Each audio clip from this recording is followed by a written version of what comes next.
Hello. Today I'm going to talk about two movies that are 10 years old. Um, the first is one that I absolutely have not talked about before. Um, it's not that I recall. That is American Sniper. Um, you know, I saw this in the theater back, well, in 2015 because it came out Christmas and it was a limited release. And of course, here in Iowa, we don't get that often. Um, but when I watched it, I enjoyed it. It's a very good film, very well made film. I have the book, so I have read the book, and yes, there are differences, obviously. Um, and you know, obviously, Chris Kyle, after seeing on the news about the 1998 U.S. Embassy bombings, he joins the Navy SEALs, and um,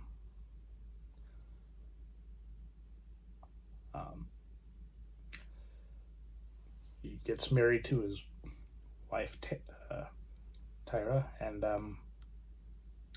they obviously have a family. But in the intermeeting time, he goes to Iraq once the Iraq War starts.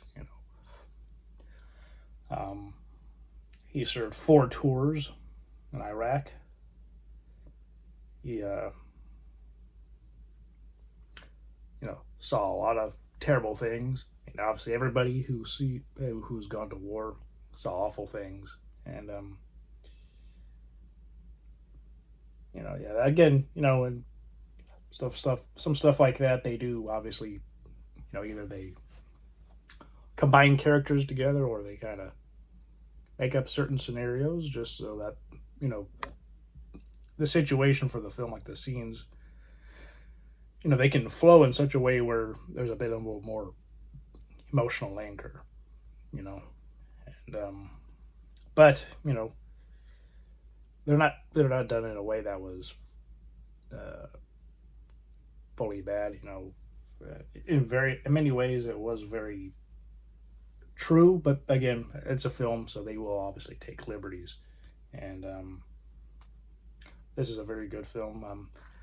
I had another version of this, but I upgraded to the Chris Kyle commemorative edition because it has a bonus disc with new documentaries narrated by Bradley Cooper, Navy SEALs in War and Peace. Taya, yeah, Taya Kyle, that's his wife's name. I bumped to that earlier, but Chris Kyle, the man behind the legend. Never before seen home movies and family and friends and fellow soldiers feel another side of Chris Kyle, bringing the war home, the cost of heroism, discovering the challenges faced by our veterans who return home and can often be daunted as their time of war. And the first one, the Navy SEALs War and Peace, is about Tad Kyle and legendary SEAL Marcus Luttrell as they illuminate the secret world of America's elite fighting force. And on the main disc, with the film, there's a one soldier story, the journey of American Sniper. Um, you know, Clint Eastwood and the cast and crew, talk about the obstacles, enormous creative and logistical obstacles, and bringing truth to Navy SEALs Chris Kyle's story to the screen, which was on my original Blu-ray because that was sort of like a Best Buy exclusive, um, and then of course there was a making of American Sniper. Um, so yeah, there's a blue, the main movie, then the red disc, the exclusive bonus disc, and it also has this official T-shirt support the foundation of American Sniper. But yeah, it just shows Chris Kyle's journey from being a a ranch hand, rodeo, uh, cowboy, to being a Navy SEAL, and then how he helped veterans afterwards, going out shooting and everything. And of course, they do have an end where Chris Kyle, they mentioned how he was unfortunately killed back in 2013 when, one of the guys who he was helping, killed him and another veteran who was with him, and that's very unfortunate. Um, and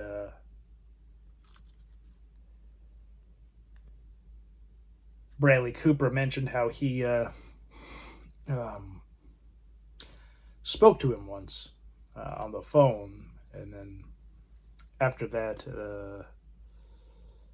he was killed, and so it's like they gotta wondering how to necessarily proceed, and they also uh, changed the ending from how it was originally going to be to include him going off just before he died, was killed. um, Very good film. Everybody involved. Clint Eastwood did an excellent job directing the film. Bradley Cooper did a great job. Sienna Miller was also great. Everybody involved was good. Chris Kyle himself was listed as an associate producer since he had a hand on the behind the scenes process. And something that was interesting was Steven Spielberg was originally going to direct this film, but then he decided to do something else.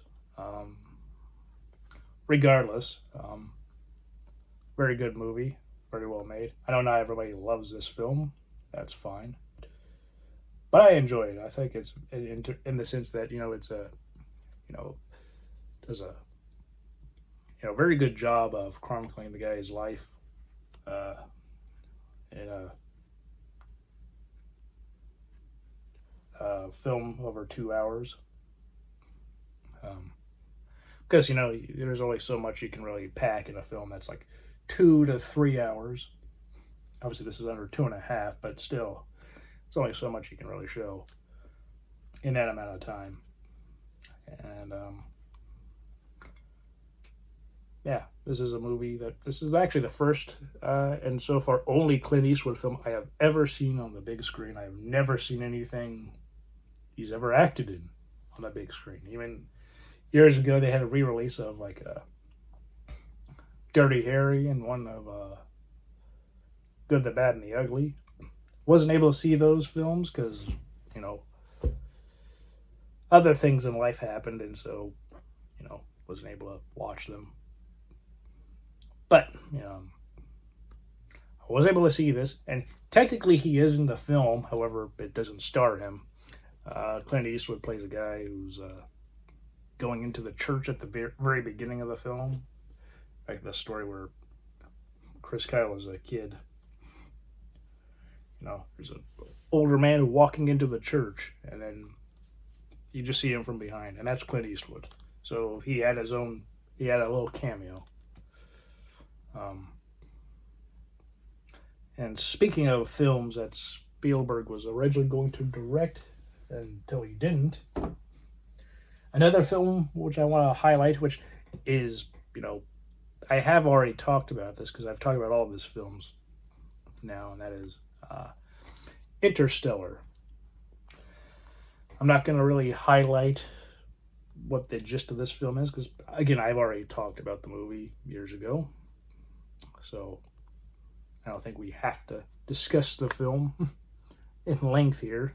But, if we're going to give the gist, Academy Award winner Matthew McConaughey stars as an ex-pilot turned farmer, Cooper, who must leave his family and foundering Earth behind to lead an expedition traveling beyond this galaxy to discover what mankind has a future among the stars.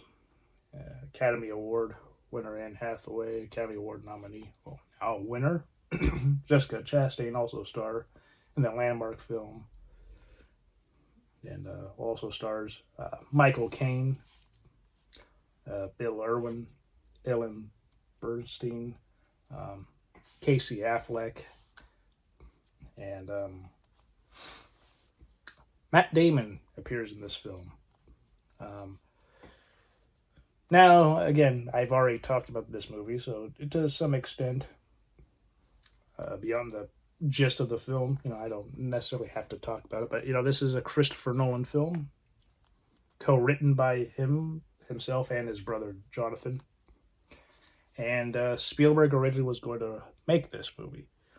And it's been 10 years later, and Christopher Nolan has since won 2 Academy Awards for Oppenheimer, Best Director and Best Picture. And he, said how, he finished the Dark Knight trilogy with The Dark Knight Rises. He loves those movies, and he said, and for me, knowing that we were never going back to the world of Gotham that they created, he was definitely looking for something else to do, writing different things, and he had known about Interstellar from his brother, because, they were talking, and they were just speaking and about it, and then eventually, once it became available for somebody else to direct, when Spielberg left, he came in, did a version of the script himself while keeping so many of the elements of that his brother already had, and Kip Thorne is a theoretical physicist, and as an executive producer, the two of them spoke and talked, and were able to make sure that this film was as scientifically accurate as possible, while also ensuring that, again, it's a film. You want to be as accurate as you can, but also it's a movie, so it's one of those delicate things. If you're too accurate, you could, and too precise and use so many words, the average person won't get and understand. It's not going to hit. But also, if you're, too far out there with the science and what is possible, people might not totally believe this film could be a possible reality.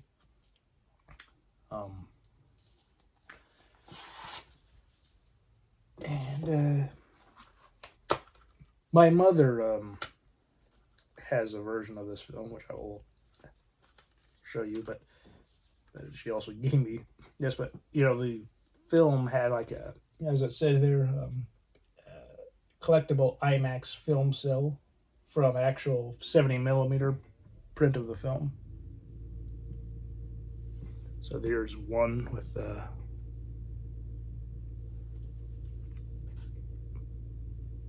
I don't know if you can see, but they're on the ship, and Matthew McConaughey is there, and Hathaway is right there. Yeah, you can't really see it too well, but if you've seen the film, yeah. And actually, this is the same thing here. Just, I think it's a better quality. That's kind of funny. Have the exact same image, really, and man, there you go. It's kind of funny.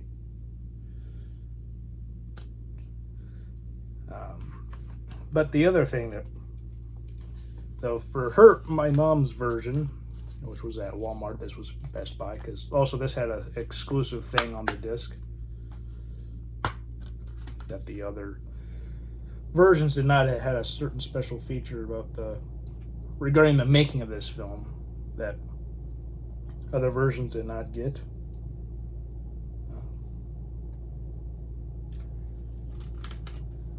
And in addition, it's a magnetic case, though the discs have those things where you have to, I believe you have to go and peel out, or from a little sleeve that a lot of people aren't super fond of. Though for Blu-ray it's a bit better because they're more scratch resistant. But if you have a DVD in there, there's a good possibility that it will scratch, and so the discs will scratch. But in addition to that, this has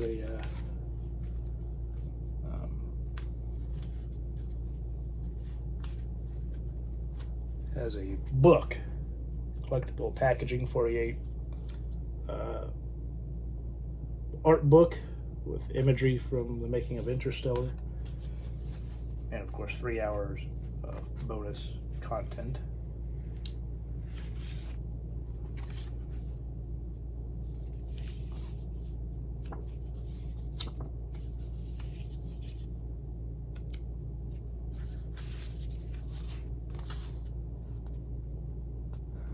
Christopher Nolan and the IMAX camera. He really loves IMAX.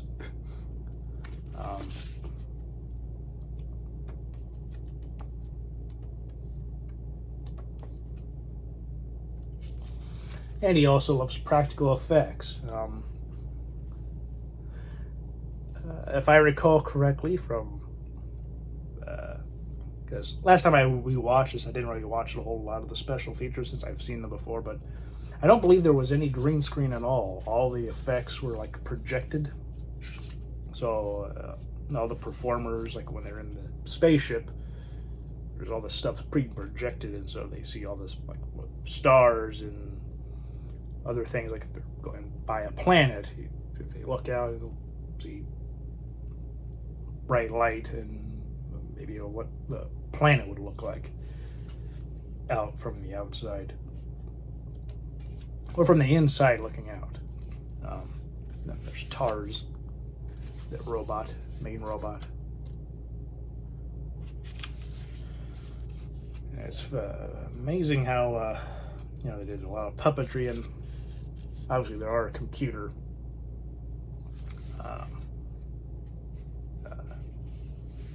for the robots. They did have to use some CGI here or there to ensure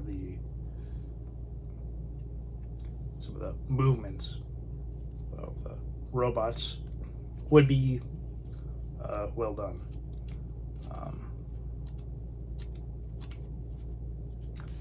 And yeah, that's just an amazing shot. So yeah, I've mentioned this before, but I figured with it being 10 years now, why not highlight some of my other favorite films of 2014. I already talked about Foxcatcher, but I wanted to also mention these films too. And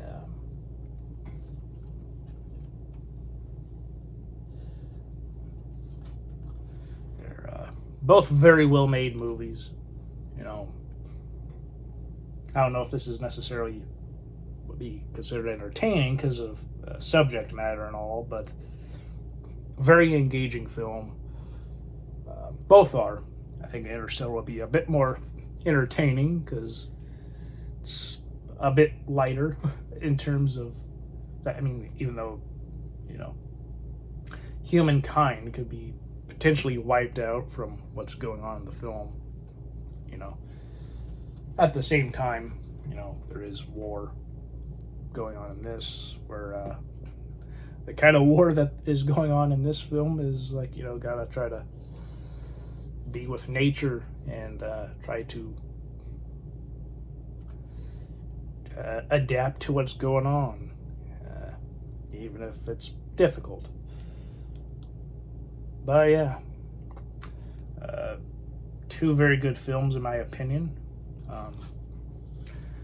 I know not a whole lot of people love this film compared to the other Nolan films. Of course, he did again finish his Batman trilogy, and so no doubt on a financial level, The Dark Knight Rises made over $1 billion, and this, of course, did not. But it's still a very good movie, and its recent IMAX re-release made quite a bit of money. So, again, of course, Christopher Nolan is a very big and well-known director and respected and all that good stuff. So, obviously, any movie of his re-released will be looked at, and people will go and watch. But even then, still, people have ways to watch this. Blu-rays, DVDs, now 4K Blu-rays also, streaming, I'm sure, and yet people went to see this in the theater, so that is something.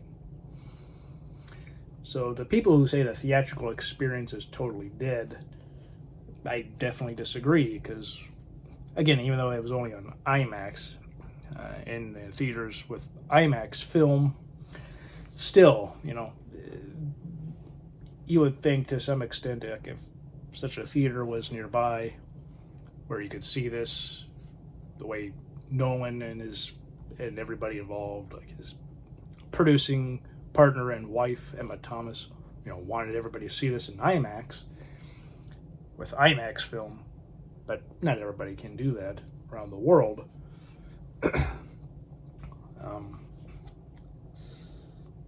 And especially when you can just watch this at home, however way you're able to.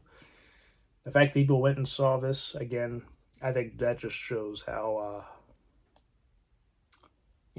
not just how popular Christopher Nolan himself is, but just the power of going to a movie theater and just loving that environment. Even regardless if it's IMAX or not, there are certain movies that should be seen on the big screen, and this is one of them.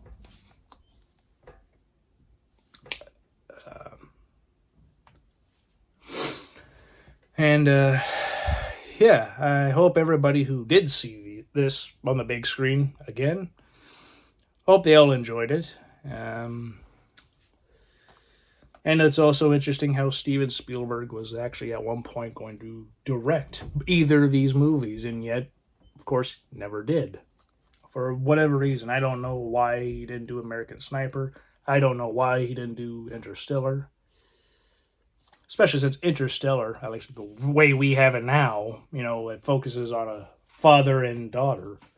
And of course, everybody knows Spielberg loves relationships between parent and child, or parent and their child.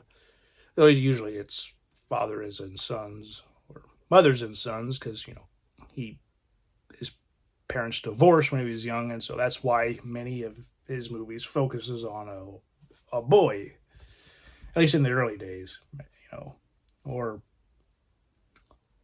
to some extent, as Richard Dreyfuss said, you need a child to play the man who's in Close Encounters of the Third Kind, and that's why he got the part, because he can embody the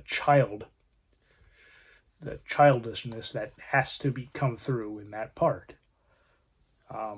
over other big name stars, actors, or even up and coming. But yeah, Spielberg didn't get to do these movies, but I think Eastwood and Nolan did a great job. What do you think? Do you think these movies are good? Do you think they're bad? Do you think they're just all right? Maybe they don't deserve necessarily the praise they have received over the years? Or maybe they have quite a bit of criticisms that might not be totally justified. Again, I'm talking about the film, so I know a lot of people have a lot to say about Chris Kyle as a guy, a person, but I'm not going to get into any of that because, well, I'm focusing on the movies. And again, there are things for when you're adapting something from real life to a movie, whether or not it's based off of a book. Yes, liberties will absolutely be taken. That's something everybody needs to accept. Now, if it was a documentary, that'd be a different story. But a feature film, yes, things will have to be changed a bit. Try to get the authenticity of the story, but every so often, maybe for a bit of dramatics, like the opening scene where with the woman and the boy with the you know like the bomb that was going to be thrown at the soldiers. There was no boy, but there was a woman. So obviously that was an embellishment, but that's also to try to you know put you in the sort of a mindset of this is his first kill, and in reality it was a woman. That's already quite intense. Either he kills her and saves people, or he doesn't because it's a woman. And if he doesn't shoot her and she goes and is successful, then a whole lot of Americans die. So there's that kind of you know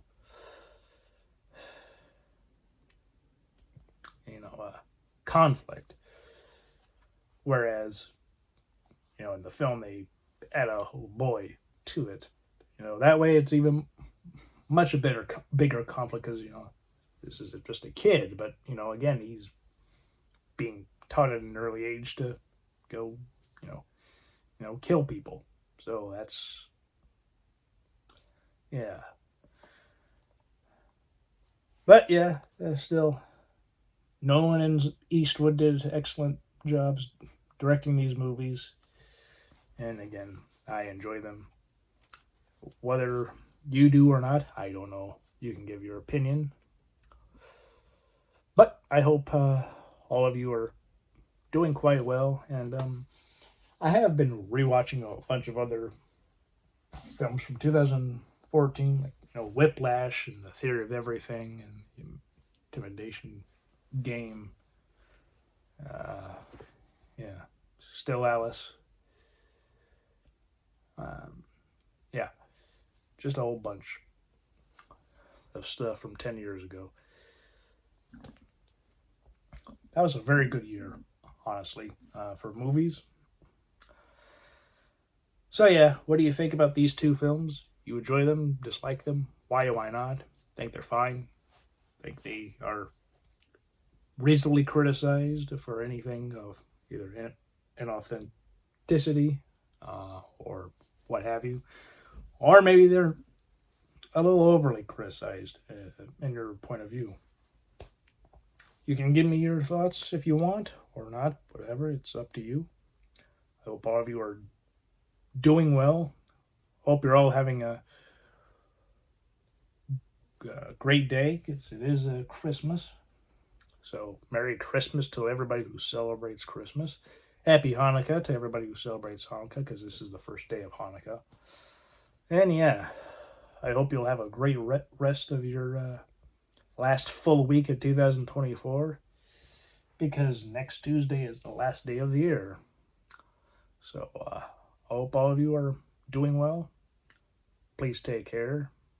And yeah, have a great rest of your week, a great day, and a great rest of your year. Yeah, almost sounds a bit redundant, but yeah. See you all next time. Bye.